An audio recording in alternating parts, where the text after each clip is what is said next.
문재인 대통령이 촛불 집회 계엄령 검토 관련 문건, 이 문건에 대한 수사를 지시했다는 그런 내용의 속보 전해드렸습니다. 그래요. 진상 낱낱이 가려져야죠. 네. 장자연 씨 사건도 그렇고 이 계엄령 검토 문건도 그렇고 말이죠. 그냥 넘길 수는 없는 문제인 것 같습니다. 진상 조사해야 하고요. 진상들도 조사해야 합니다. 자, 오늘 매일경제신문 보니까 말이죠. 사면에 JY 대통령 오셔서 큰 힘 이런 제목의 기사가 실렸습니다. JY는 JY요? 네, 이재용 삼성 부회장을 말하는 것 같은데 와 이제는 JY라고 부르는군요. 네, 전 JYP라고 하는 줄 알았습니다. 예, JY. 예. SG 워너비 나오셨습니다. 상근 워너비 어서 오십시오. 네, 안녕하십니까. 예, 네. 반갑습니다. 네. 그래요. 비가 오죠? 밖에 비는 좀 안 내리는 것 같은데, 예. 네, 제가 아침에 출근할 때는 좀 안 내렸는데 지금은 잘 모르겠습니다. 우중충한 날씨. 네, 예. 우중충해서. 예. 그렇지만은 오늘 마음은 좀 밝게 우리가 시작했으면 좋겠습니다. 네. 자, 첫 뉴스 어떤 소식 준비하셨습니까? 어두운 소식입니다. 아, 그래요. 예. 네. 날씨에 걸맞는. 그렇습니다. 이 지난해 촛불 집회 당시에 이 국군 기무사령부의 계엄령 검토를 지시한 사람이 이 한민구 당시 국방부 장관이었다. 그래요? 네, 이런 보도가 나왔습니다. 오. 이 기무사령부는 지난 2017년에 이 박근혜 전 대통령에 대한 탄핵안이 헌법재판소에서 부결될 경우 이 서울의 위수령과 계엄령 등을 내리고 이 탱크와 장갑차를 광화문과 여의도 등지에 배치하는 이런 작전을 문서로 만들어서 엄청난 논란이 됐는데요. 예. 이 문서 작성을 지시한 사람이 바로 당시 국방부 장관이었다는 것이죠. 어느 매체가 보도한 것입니까? SBS 보도입니다. 아, 그렇군요. 이 국방부 장관은 뭐 군을 총괄하기는 하지만 이 내각의 일원 아닙니까? 그렇죠. 그러니까 그 말인 즉슨 이 적어도 국무총리 뭐 나아가서 이 당시 박근혜 대통령도 이 사실을 알고 있었을 가능성이 높다. 네. 좀 그렇게 좀 생각이 되는데. 비선 라인이 지시했으면 난 몰라. 이러면 네. 할 말이 없거든요. 근데 이 내각의 한 구성원인 장관이 이런 지시를 내렸다면은 당연히 내각 차원에서의 어떤 그 합의된 지시가 아니겠는가 이렇게 볼 수밖에 없어요. 그렇습니다. 뭐 지속적으로 뭐 국무회의도 하고 뭐 부처별로 이제 회의도 하니까 뭐 그냥 단순히 국방부 장관이 이런 지시를 내렸다라고는 볼 수가 없는데 어찌 됐든 이 문건이 그냥 군 내부에서 뭐 최악의 상황을 검토해서 만든 거다. 뭐 이런 해명도 과거에 비슷한 문건이 있었을 때 있지 않았습니까? 이제 그것도 뭐 사실이 아닐 가능성이 높다라는 거죠. 예. 다만 군은 이 문건이 한민구 전 국방장관으로부터 지시를 받아서 기무사가 작성한 것까지는 밝혀냈는데 다만 어떤 경위로 최초 지시가 이루어졌는지 또 실제 작전을 위해서 만든 건지 아니면 단순 검토용인지 이 부분에 대해서는 충분히 밝히지 못한 상황입니다. 그걸 단순 검토용이라고 말할 수 있을까요? 문건을 읽어본 사람들은 그렇게 생각 안 할 겁니다. 네, 뭐 단순 검토용으로 만들다고 하기에는 너무 상황이나 뭐 이런 작전 같은 계획이 너무 구체적이고, 좀 그렇기 때문에 사실상의 뭐 실행을 위해서 만든 문건이라고 볼 수밖에 없는 좀 그런 상황인 것 같은데 어쨌든 이런 부분에 대해서 더 이상 밝혀내지 못하는 이유는 이 지금 한민구 전 국방부 장관도 물론이고 이 해외에 있는 조현천 이 당시 기무사령관도 지금 모두 민간인이기 때문에 이 군 내부 조사로는 좀 한계가 있는 것이 사실이거든요. 그래서 지금 더불어민주당 쪽에서는 국정조사나 청문회를 개최를 하자 이렇게 주장을 하고 있습니다. 뭐 그냥 넘길 수는 없는 부분이니까요. 이 반면에 자유한국당 김성태 대표 권한대행은 이 갑자기 이런 문건들이 왜 등장하냐라면서 일종의 기획성 폭로다 이렇게 주장을 하고 있는 모양이고 따라서 국정조사 등에 반대를 하고 있는 상황입니다. 그래요. 이거를 막을 일은 아니죠, 사실. 이거는 뭐 어떻게 해서든 규명을 해야 될 문제인데 이거 괜히 이런 문건을 옹호했다는 비판을 받으면 안 될 자유한국당 아니겠어요? 네, 뭐 갑자기 이런 문건들이 왜 등장하는지 의아하다고 하는데 좀 그런 생각도 좀 의아하다는 저는 그렇게 좀 생각이 듭니다. 예, 알겠습니다. 자, 다음 소식은요. 네, 금융감독원이 소비자 보호를 위해서 금융사들과 전쟁을 하겠다라는 입장을 밝혔습니다. 새 금융감독원장이 밝힌 거죠? 네, 그렇습니다. 윤석헌 금융감독원장인데 이 취임한 후에 뭐 일종의 이제 계획 같은 걸 발표를 하는 자리였어요. 이 얼마 전에 시중은행들이 이 고객 정보를 슬쩍 바꾸는 방식으로 이 금리를 마음대로 바꿔온 사실이 알려진 바 있는데요.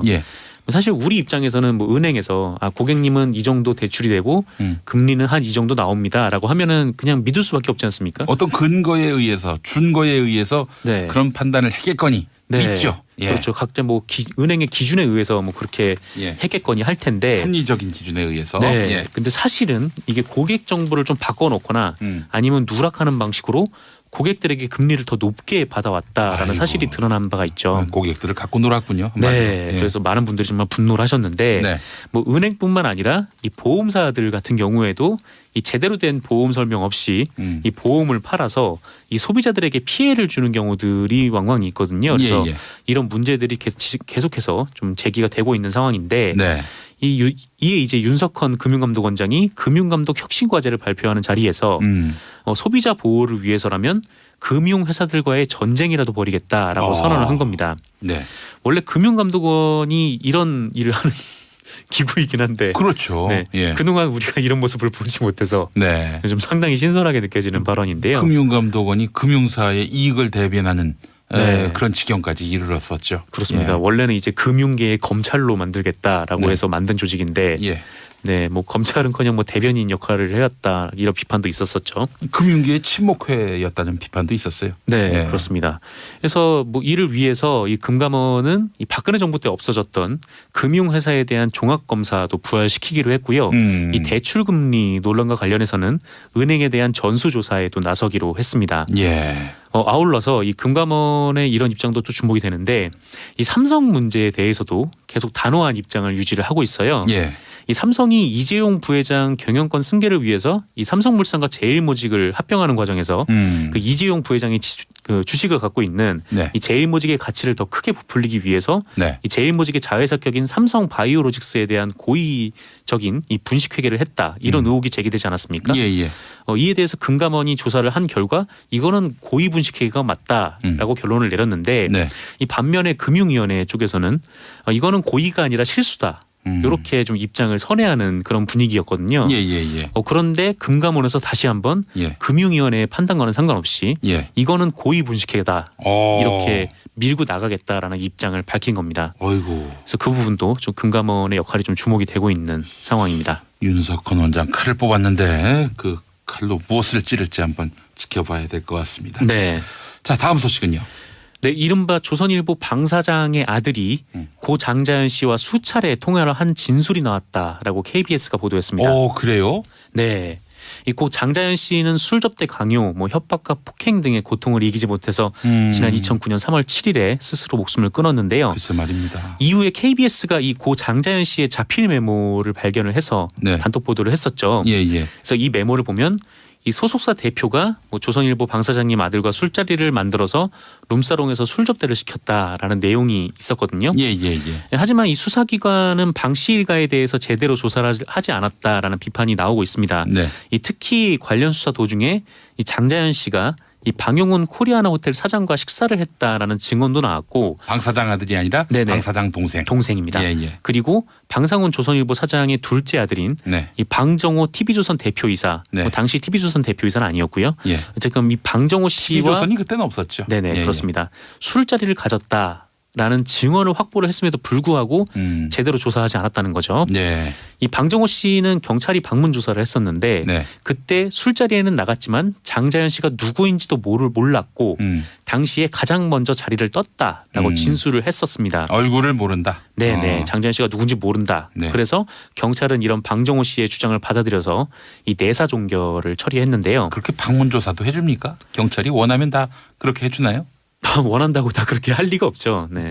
보통 이제 강제 수사를 하는 게 일반적인 경찰의 모습이었는데 네. 이렇게 친절하게 예. 또 방문해서 또 조사를 했다는 겁니다. 방 사장 아들이라서 이런 특별 대우를 해준 건가요? 뭐 그거는 뭐 정확하게 알 수는 없지만 그런 의심이 갈 수밖에 없는 상황이었죠. 예.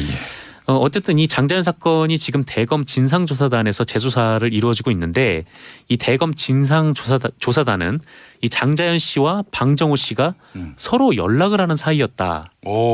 이런 진술을 조선일보 관계자로부터 받았다라고 합니다. 얼굴도 모르는 사이인데 전화 통화는 수차례 했다. 네, 누군지도 몰랐다라고 했는데 전화 통화를 계속 해왔다는 거죠. 이게 이제 조선일보 간부로부터 받은 진술이라고 하는데요. 아울러서 이 조사단은 또한 이 조선일보 모 간부로부터 해당 통화 내역을 그러니까 방정호 씨와 장자연 씨의 통화 내역을 경찰 수사 기록에서 빼려고 고생하고 있다는 얘기를 들었다. 예. 라는 진술도 확보했다고 합니다. 예. 그러니까 한마디로 조선일보가 당시 경찰 수사에 대해서 이 외압을 행사한 거 아니냐 이런 의혹이 제기가 되는 대목이고요. 예. 실제로 2009년에 경찰에서 검찰로 넘어온 수사 기록을 보면 이 방정호 씨와 장자연 씨의 통화 내역이 확인되지는 않고 있다라고 합니다. 예. 그래서 대검 진상조사단이 이와 관련해서 방정호 씨를 소환 조사하는 방안을 검토하고 있다고 합니다. 예. 방금 들어온 소식 전해드리겠습니다. 문재인 대통령이 촛불 집회 당시 국군 기무사령부가 계엄령 검토 문건을 작성한 것과 관련해 독립수사단을 구성해서 신속하고 공정하게 수사할 것을 송영무 국방부 장관에게 지시했다고 김의겸 청와대 대변인이 브리핑에서 밝혔습니다. 아, 그래요. 기무사의 세월호 유족 사찰 의혹에 대해서도 독립수사단이 수사하도록 지시했다고 하는데 독립수사단은 군내 비육군, 비기무사 출신의 군 검사들로 구성될 예정이라고 하는데 국방부 장관의 수사 지휘를 받지 않고 독립적이고 독자적으로 수사를 진행할 예정이라고 합니다. 아, 대통령의 이런 지시가 방금 있었다. 다시 한번 말씀드리면 문재인 대통령이 촛불 집회 계엄령 검토 관련 문건, 이 문건에 대한 수사를 지시했다는 그런 내용의 속보 전해드렸습니다. 그래요. 진상 낱낱이 가려져야죠. 네. 장자연 씨 사건도 그렇고 이 계엄령 검토 문건도 그렇고 말이죠. 그냥 넘길 수는 없는 문제인 것 같습니다. 진상 조사해야 하고요. 진상들도 조사해야 합니다. 네, 그렇군요. 네, 그렇습니다. 네. 다음 소식은요. 네, 그 문재인 대통령이 이재용 삼성전자 부회장을 만나서 한국에서도 더 많이 투자를 하고 일자리를 더 많이 만들어주길 바란다라고 밝혔습니다. 네. 인도를 국빈 방문 중인 문재인 대통령은 어제 그 뉴델리 인근의 노이다 공단에서 열린 삼성전자 신공장 준공식에 참석에 앞서서 그 이재용 부회장을 5분여간 따로 접견을 했는데요. 예. 뭐 독대는 아니고 다른 사람들도 있는 자리였다라고 합니다. 이 자리에서 문재인 대통령은 이재용 부회장에게 뭐 노이다 신공장 준공을 축하한다라면서 인도가 고속 경제 성장을 하는데 삼성이 큰 역할을 해줘서 고맙다면서 이렇게 한국에서도 더 많이 투자하고 일자리를 만들어 달라라고 부탁을 한 거죠. 예. 이에 이재용 부회장은 뭐 대통령께서 멀리 찾아주셔서 직원들에게 큰 힘이 됐다라고 사의를 표명했다고 합니다. 예. 그 얘기를 들어보니까 인도에 사시는 분 같은 발언이네요. 멀리서 와서 찾아주셨다고. 예. 네, 그러게요. 문 대통령 만나러 그제 인도 갔잖아요. 이재용 부회장도 서울에서. 네, 그렇습니다. 예. 문재인 대통령이 촛불 집회 계엄령 검토 관련 문건, 이 문건에 대한 수사를 지시했다는 그런 내용의 속보 전해드렸습니다. 그래요. 진상 낱낱이 가려져야죠. 네. 장자연 씨 사건도 그렇고 이 계엄령 검토 문건도 그렇고 말이죠. 그냥 넘길 수는 없는 문제인 것 같습니다. 진상 조사해야 하고요.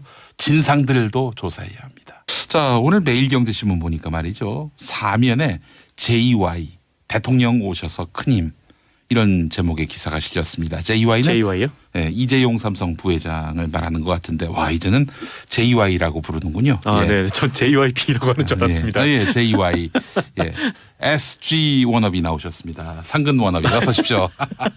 네, 안녕하십니까. 예, 네. 반갑습니다. 네. 그래 비가 오죠? 밖에 비는 좀 안 내리는 것 같은데, 예. 네, 제가 아침에 출근할 때는 좀 안 내렸는데 지금은 잘 모르겠습니다. 우중충한 날씨. 네, 예. 우중충해서. 예. 그렇지만은 오늘 마음은 좀 밝게 우리가 시작했으면 좋겠습니다. 네. 자, 첫 뉴스 어떤 소식 준비하셨습니까? 어두운 소식입니다. 아, 그래요. 예. 네. 날씨에 걸맞는. 그렇습니다. 이 지난해 촛불 집회 당시에 이 국군 기무사령부의 계엄령 검토를 지시한 사람이 이 한민구 당시 국방부 장관이었다. 그래요? 네, 이런 보도가 나왔습니다. 오. 이 기무사령부는 지난 2017년에 이 박근혜 전 대통령에 대한 탄핵안이 헌법재판소에서 부결될 경우 이 서울에 위수령과 계엄령 등을 내리고 이 탱크와 장갑차를 광화문과 여의도 등지에 배치하는 이런 작전을 문서로 만들어서 엄청난 논란이 됐는데요. 예. 이 문서 작성을 지시한 사람이 바로 당시 국방부 장관이었다는 것이죠.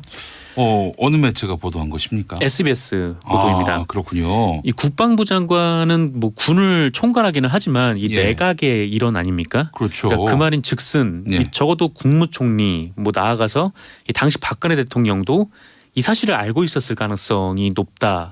좀 그렇게 좀 생각이 되는데. 뭐 비선 라인이 지시했으면 난 몰라.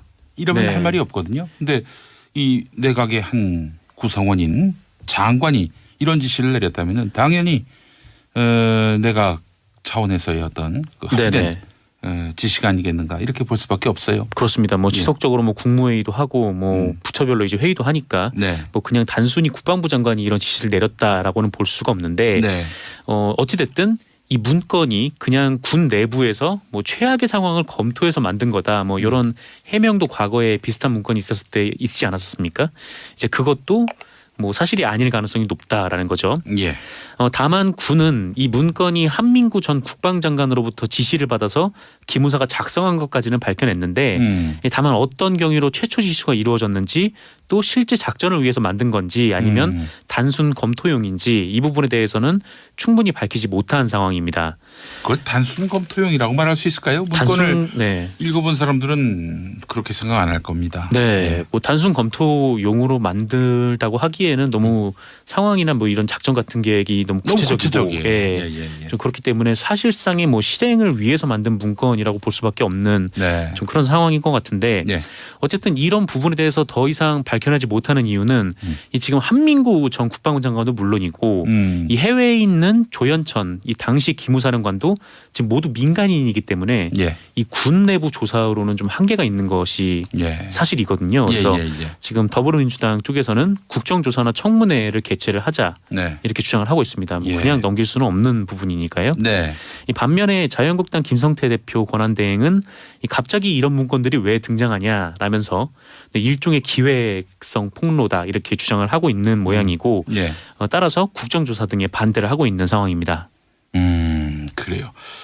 이거를 막을 일은 아니죠, 사실. 이거는 뭐 어떻게 해서든 규명을 해야 될 문제인데 이거 괜히 이런 문건을 옹호했다는 비판을 받으면 안 될 자유한국당 아니겠어요? 뭐 갑자기 이런 문건들이 왜 등장하는지 의아하다고 하는데 좀 그런 생각도 좀 의아하다는 저는 그렇게 좀 생각이 듭니다. 알겠습니다.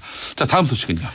금융감독원이 소비자 보호를 위해서 금융사들과 전쟁을 하겠다라는 입장을 밝혔습니다. 새 금융감독원장이 밝힌 거죠? 네, 그렇습니다. 윤석헌 금융감독원장인데 이 취임한 후에 뭐 일종의 이제 계획 같은 걸 발표를 하는 자리였어요. 이 얼마 전에 시중은행들이 이 고객 정보를 슬쩍 바꾸는 방식으로 이 금리를 마음대로 바꿔온 사실이 알려진 바 있는데요. 사실 우리 입장에서는 뭐 은행에서 고객님은 이 정도 대출이 되고 금리는 한 이 정도 나옵니다라고 하면은 그냥 믿을 수밖에 없지 않습니까? 어떤 근거에 의해서 준거에 의해서 그런 판단을 했겠거니 있죠. 그렇죠. 각자 뭐 은행의 기준에 의해서 뭐 그렇게 했겠거니 할 텐데 합리적인 기준에 의해서.